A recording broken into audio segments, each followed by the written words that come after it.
সকাল সকাল কাজ বাজ সেরে তাড়াতাড়ি করে রান্নাঘরে ঢুকে পড়লাম। চলো, একদিকে ভাত বসিয়ে দিয়েছি আর একদিকে তেল গরম হতে দিয়েছি মানে মাংসের আলু।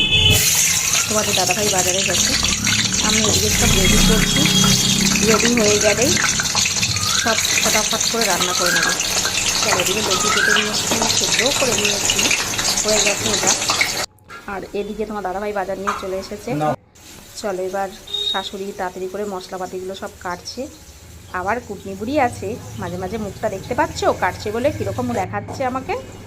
শিলনোড়ায় মশলা বাটছে, বলছে তোমার মিক্সারে মশলা করতে হবে না, ভালো লাগে না মিক্সারে মশলা বাটা দিয়ে খেতে। যাক ভালো। তারপর সব আমি রেডি করে নিলাম, আস্তে আস্তে সব সরঞ্জাম এক জায়গায় রেডি করে নিয়েছি।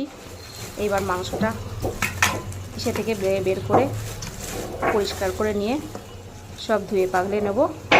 আমার সব কিছু রেডি হয়ে যাবে। চলো, তোমরা কে কী করছো জানাবে। আমিও যা করছি তাই তোমাদেরকে একটু ভিডিও করে দেখালাম।